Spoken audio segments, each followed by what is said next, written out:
The Daily Brad Devotions. Today's reflection with Pastor Jeff Eliscopides. Good morning, Pastor Jeff. Ganda-ganda morning. Uy, nasa ibang lugar si Pastor. Pastor? Oo nga. Good morning, Ted at Cha. Maganda yung lugar ko dahil nagbe-breakfast ako with a friend. Good morning sa ating lahat. Okay. Eto na, Pastor. Basahin ko na ang sulat ng ating Anong Say Mo Brad listener, si Naneth. Sabi niya dito, magandang araw, Pastor. Ako po si Naneth at gusto kong ilabas ang laman ng puso ko ngayon. Ako at ang asawa ko ay nagsimula ng isang maliit na negosyo, mga 2 taon nang nakalilipas. Nakiuso kami dun sa food court franchise, Pastor. Hindi po siya madali, pero ginawa namin ito by faith. Naniniwala kami na ito ang direksyon ng Diyos para sa aming mag-asawa. Bago namin ito sinimulan, nagdasal kami ng paulit-ulit.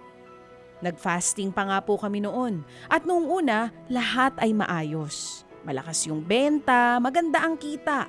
Ramdam namin ang favor ni Lord sa bawat hakbang. Pero Pastor, nitong mga nakaraang buwan, biglang bumigat ang lahat. Dami naming utang, lumiit ang benta at tila sabay-sabay na dumating ang mga problema. Yung dating stable naming supplier, biglang tumaas ang presyo. Yung mga suki naming kliyente, isa-isa nang nawala. At ngayon umabot na kami sa puntong hindi na namin alam kung itutuloy pa ito. Ang sakit, ang hirap magtiwala kay Lord kapag parang lahat ng ginawa mong tama, pinagdasal, sinunod, nagtiwala, ay tila hindi naman nagbunga. Naiiyak ako minsan kapag tinatanong ako ng asawa ko, akala ko ba will ni Lord to? Hindi ko alam kung anong isasagot ko kasi ako mismo naguguluhan eh. Nagsimula kami ng business na to dahil sa ambisyon. O hindi dahil sa ambisyon, kundi dahil gusto naming magtagumpay ng may integridad at may layuning makatulong din sa iba. Pero ngayon, pakiramdam ko, wala kaming direksyon. Para bang pinababayaan kami ni Lord. Hindi ko alam kung sinusubok niya ba kami o sinasabi niyang itigil na namin to. Minsan gusto ko nang sumuko. Pero sa tuwing naiisip kong pinaghirapan namin to, naiiyak ako. Wala rin naman kaming ibang fallback at kung magsasarado kami, hindi ko alam kung paano kami makakabangon. Paano po ba malalaman kung testing lang lahat ni Lord to o redirection na? Paano kung mapapanatiling buhay ang faith namin kahit parang lugi na sa lahat, sa pera, sa emosyon at sa pag-asa? At kung totoong gusto ni Lord na itigil namin to, paano po kami magsisimula ulit ng hindi puno ng takot at dismaya? Maraming salamat po sa pagbibigay ng oras na basahin ang sulat na to. Sana po'y matulungan nyo kaming makita ang liwanag ni Lord kahit sa panahon ng pagkalugi. Lubos na gumagalang, Naneth. Pastor? Well, maganda yung liham ni Naneth. Sasagutin natin yan. That's the purpose of this segment, to shed light through the Word of God.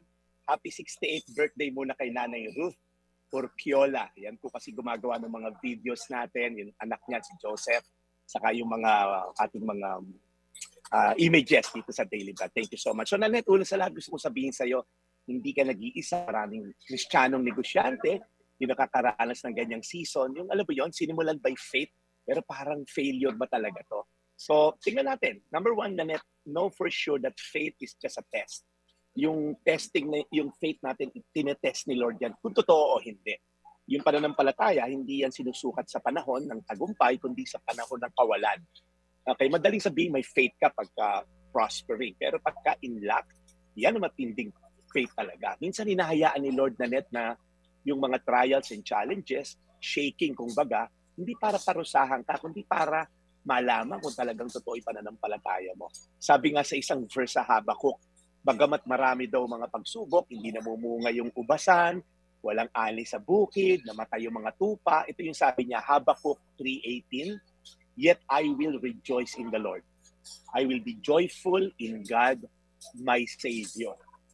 Pinapaalala lang ng Diyos na hindi ngunit we're in lack, wala tayong faith. Tanda mo to, Nanette, faith that is not tested cannot be trusted.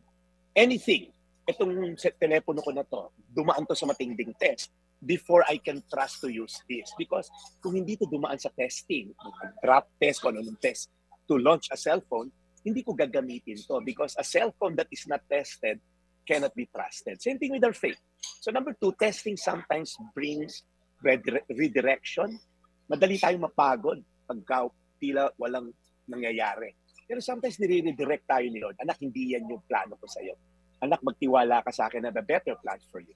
You know what? I have 2 grown-up daughters. Nung maliliit sila, they thought they know what's best for them. Dad, kakain ako dito. Dad, ganito. Hindi, may tayo kakainan na mas maganda.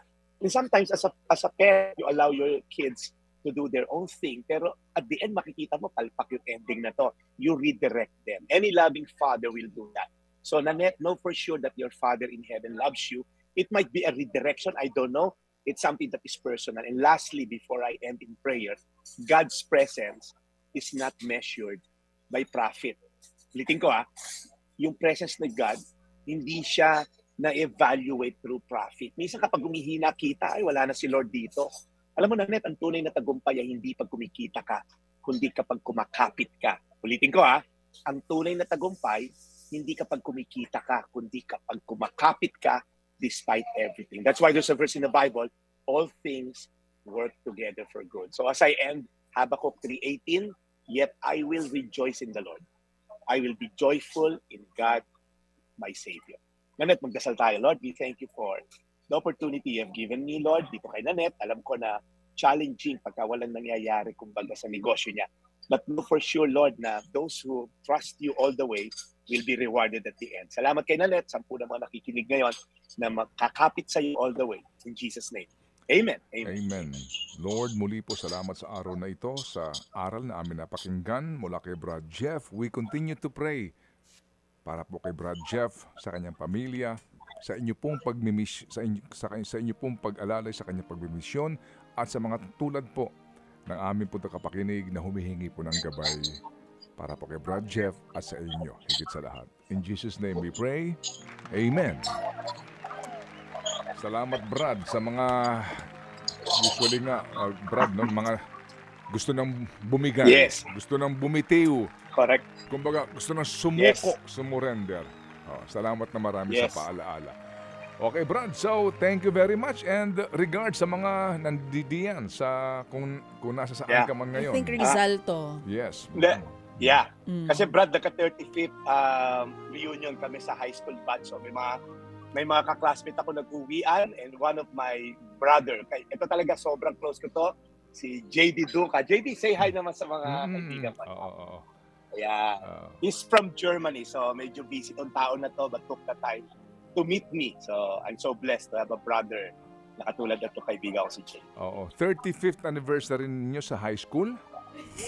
High school batch. Oo nga, oo. Saan papunta yan? Bata pa ako, Ted. Ang matatanda kong kaibigan sa high school, si Megnonet Galang, tapos saka si Lirio, si Doc Lirio. Yan, may edad na yan. Pero kami bata pa. Okay. Anyway, well, pasalamat ka na tumatanda ka. Oo, tama. It's a blessing. Yes, of course. Diba? Sige, Brad, we'll catch you again tomorrow. Thank you. Maraming salamat, Brad Ted. Ito po yung Daily Brad, reporting from Manila Hotel, your daily dose of inspiration. God bless. Mga kapatid, brothers and sisters, saan ka pa? Dito na tayo sa totoo. Dito na tayo sa True FM. Mga kapatid, mag-subscribe and follow po kayo sa social media accounts ng True Network PH. Yan po kami. Hanapin nyo lang True Network PH, Facebook, Instagram, YouTube, TikTok, and podcast. Mapa-Apple or Spotify man yan, mahahanap nyo kami. Lahat ng mga napapanood at napapakinggan nyo po sa programa, nasa social media accounts namin yan. So, paano mga kapatid? See you sa social media! Dito tayo.